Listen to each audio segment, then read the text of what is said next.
up, guys? Welcome to Hollyscoop's Daily Rewind. I'm Madison Hill. And I'm Courtney Revolution. Oh, yes. I saw that. Were you breaking some eardrums earlier? It's okay. It's fine. Totally fine. At least breaking eardrums is better than breaking necks. Listen, at I'm least just they saying didn't have to break the positive. volume not It's trying true. to hear me. Exactly. That was a little ASMR action. That was me looking out for I them. liked it. I liked it, you guys. We have so much tea we need to discuss, like Larsa Pippen coming for your girl, Jordyn Woods. You guys are not going to be happy. We also have to talk about Ariana Grande and that Vogue cover interview and video. Yes. But first, we need to start off on a serious note because we want to update you guys on what's going down with Boyce. As you all know, we talked a little bit about this yesterday, how he was sadly found deceased this past weekend, 20 years old, a seizure in his sleep, but they still did conduct an autopsy. Absolutely. Those results have now been revealed. His cause of death is still listed as unknown.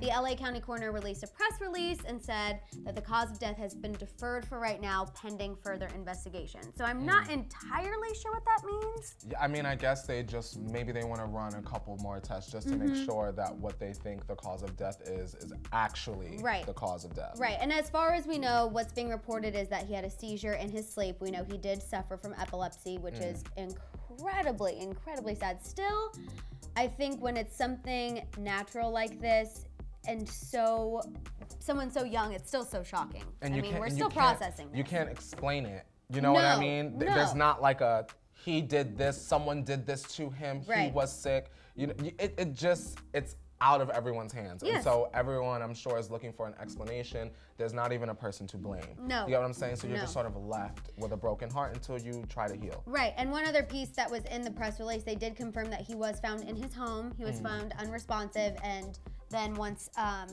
EMTs and everyone got there, that's when he was pronounced dead on the scene, which is also incredibly sad. His roommates actually recently spoke out. He lived with actually two of his Jesse co-stars, which I didn't know this. I didn't know that. One of them being Karen Baran and Sophie Reynolds. Sophie Reynolds was not part of Jesse, but they all three lived together. I think that was so amazing. That was cute. They posted about it. Sophie very, very recently posted a photo, and then I know some of you tagged us in the fact that Debbie Ryan finally commented. She posted a video of them hugging. Yeah. Not really any caption. Clearly, she's still processing as well, along with some of the other Descendants co-stars. I know Dove Cameron hasn't said anything yet, Sophia Carson. But I think when it's something so sudden, you kind of have to give people some time. Yeah, Madison, actually, now that you mention that, I just saw a tweet. The Descendants cast was supposed to do a panel at VidCon. Oh, wow. And they canceled the panel. Okay. Good job, VidCon. Yeah, absolutely. People I think need that time. is very respectful, Yeah. and I think even fans need a little bit of time, too. Yeah. The movie's already just about to come out. Yeah, next month. Let people sort of get themselves together, process. And his family as well. And that way, when the course. movie does come out, it can be more of a celebration of life instead of something so somber. so gut-wrenching, because the situation already is that. Absolutely. We're gonna move on, lighten things up a little bit, you guys. We're gonna talk about Ariana Grande. Yes. Vogue. I never thought I would. Actually, I guess I thought Ariana Ariana Grande in one Vogue. day. But you know what? I think what's so interesting is on the cover she has no makeup. She has her dog. Yes. We're used to seeing her always so done up. That ponytail atop that Yes. scalp. And I think it was so nice to just see her stripped down. She released a music video for In My Head with Vogue. They were ponytails. There were It was little really boots fun. click-clacking. It was really, really cute. She also opened up a ton in the interview about the two past guys in her life. First off, let's just talk about Mac Miller. She talked about how their relationship was far from perfect. For example, this is one interesting tidbit, I thought. During her Dangerous Woman tour, when they were still together, she said that she would be up at all hours of the night trying to track his whereabouts just to make sure that he was okay, that he wasn't on a bender.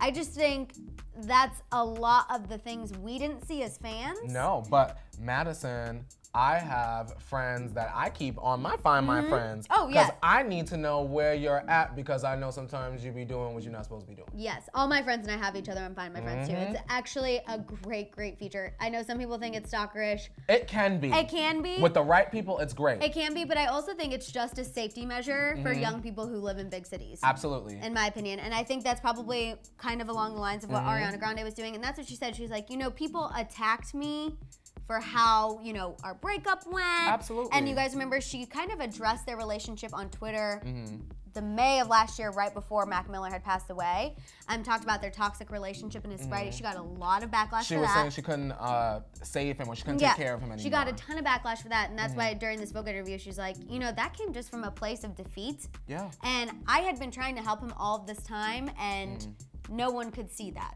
You know what I'm saying? The pain. Absolutely. And she said even though they were broken up, obviously the grief of Mac passing was, quote, all-consuming. She said their relationship wasn't perfect, but that he was the best person ever. I'm glad that she's able to sort of like reflect about it and let us in. Because we had so many questions, so many wonderings about what really went on with Ariana and Mac. And so it was nice to sort of have this perspective. I completely agree. And I'm glad she cleared up that tweet because I feel like since everything happened, that's still kind of been a bad taste in people's mouth a little bit because it kind of came out of nowhere. So I'm glad she cleared up her state of mind around that because I think that's very important. She also talked a little bit about Pete Davidson. I think this is really, really interesting. She said pretty much their relationship started by her friend saying, come to New York. We're going to have a great summer. You know, she had just broken up with Mac Miller. It was going to be this great thing. A cute little moment. And then it just like got out of control way too fast. She said their relationship was an amazing distraction, said it was frivolous, fun, insane, and highly unrealistic.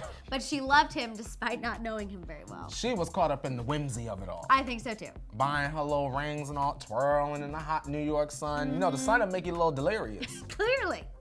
All she saw was lips and ran with it. This makes me feel maybe just a little bit better because I feel like when Pete and Ariana first got together and it was announced they were engaged, I was like, Ari, WTF are you doing? Hold Girl, on, sis. Get it together. Hold on, little mama. Not okay. And the fact that she's able to step back and realize, okay, you know what? I don't know what I was thinking. Not a great move. Makes me respect her so much. She went on to say, quote, I'm like an infant when it comes to real life and this old soul, been around the block a million times. Artist, I still don't trust myself with the life stuff. I mean, you got to know yourself to grow yourself. Absolutely. And so that's kind of what she's doing now. Sorry, I didn't mean to interrupt you. No, you're fine. But that she's just moving forward. She's going to focus on herself and healing. And I think that is exactly what she needs to do. I still am with you that she needs to take a little break. A little break. I don't want no more albums for a minute. Yeah, no. I do have a question for you because I saw some of these comments during the morning tea. Yes, ma'am. Do you have a problem with the fact that Ariana talks about Pete and Mac consistently in interviews that she does? No, what else does she have going on outside of the music? What else has anyone else, like, no one has let her focus on anything else but music, Mac, and Pete. Right. That's what people are always asking her about. Yeah. I completely agree. And I also feel like she's still healing from these things. Like, yes, obviously they might be over and done, but the healing is not over and done. And I think it's very relatable and shows that she is a human. Yeah. She's still dealing with the fallout and all of the emotions that go along with those two relationships. And you know what? Sometimes it helps to talk about it. Do you know what I mean? So I don't want people to be upset that she's constantly talking about it. I mean, I appreciate the perspective. I do too. As a fan, I appreciate it. Keep talking about it. Completely agree. However comfortable she feels, discuss.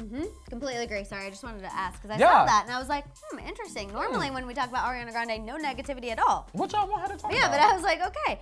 All right, last but not least, let's talk about Larsa Pippen. Messy Larsa. I know you guys are going to have some thoughts about this. So Larsa, you guys know, known Kar-Jenner pal. She recently did an interview on the Hollywood Unlocked podcast. It was actually a couple weeks ago, but just now it's getting picked up. It's getting major attention because she revealed that there were these other situations that were suspicious between Jordyn Woods and Tristan Thompson prior to the scandal, okay? We know that Larsa has been involved in this from day one. She was the one who told Kim the news. But this is what she revealed on the podcast. She said initially Kim didn't believe her, which we saw that in the clip. Yes, ma'am. Kim's like, Larsa told me this. I said, there's no way this can't be true. And actually that Courtney was the first one from the family to believe what Larsa was saying. She said on the podcast, quote, Courtney was like, yeah, I believe it because there were other situations where Jordyn and Tristan were in the same room together and it was like a weird feeling. And Courtney was in that room. I'm gonna say this, Madison, and I really have to be truly 100% honest. In my opinion, speculation, not confirmation, Larsa is a messy liar. And this is why. Because Madison, if you are really a friend to that family, if you saw anything funny, you would have been told that family. The same way I feel that Jordyn Woods should have gone home and told that family what happened. If Larsa felt any kind of way in a room and you're so close and you're completely innocent, Larsa, you would have gone and said this and we would have seen it play out on the show. Exactly. Even having a conversation with Courtney being like, okay, did you feel something weird or am I out of control? Courtney was talking about, I'm locked out. Remember that? Yeah, I do that all the time. I'll be like, okay, am I reading this conversation weird? Am I being sensitive? Or what did you pick up on that? You know, I always ask my friends that in those situations. So I feel like it's very odd that she waited until this interview to bring this up. I think, you know, especially with Jordyn moving on, everyone kind of moving on, I think it's interesting. But it also made me think of Jeffree Star and that Snapchat that he posted after Jordyn's Red Table Talk. I will never, ever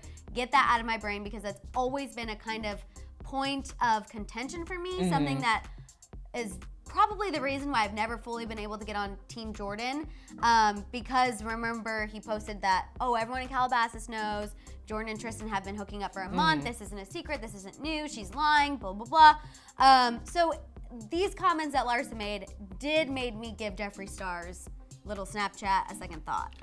But that's just me. You've seen America's Next Top Model, right? Be quiet, Tiffany. Be quiet, Tiffany, because Madison Hill. Tell it all or keep it on the playground. Because everyone is rooting for Jordyn Woods. It's like not even about that for me specifically, like whatever. But if you were gonna go on that podcast and say that, if you gonna snitch, Madison, you better give all the cheese, rat. Because she didn't elaborate. You didn't elaborate, you still a rat. The rat is supposed to tell it all. Dates, places, times. Oh, I remember I was at this event and I saw Jordyn and Tristan over there in the corner. They looked real cute. You know what I mean? Right. Where was that? Larsa? Shh. It was like a half drag. You know what I'm saying? Say it with your whole chest or don't say it at all. Exactly. Have you watched The Morning Tea? We go full drag. Okay. All right, you guys. Yes. Let us know what you think about everything we talked about. What was your reaction to Ariana Grande's Vogue cover video and the comment she made in the interview? Are you happy she's focusing on herself? Yes, ma'am. What do you guys think about Larsa Pippen claiming there were other situations with Tristan Thompson and Jordyn? I really like the you're acting out situation. Because she didn't give us no details, so I don't believe her. All right, you guys, and finally, please, please, please send Cameron Boyce's family, friends, and fans your continued support. Let it all out down there in the comments. Also, tune into The Morning Tea tomorrow, 8:30 a.m. Pacific Standard Time. We know you guys who watch The Rewind have a lot of opinions that you want us to know. So you can go tune into The Morning Tea and share your opinions right there. We can have a conversation, 8:30 a.m. Pacific Standard Time. While you're at it, don't forget to shop the Hollyscoop store so we can all match. And of course, subscribe and click that notification bell. We'll see you next time. Bye guys.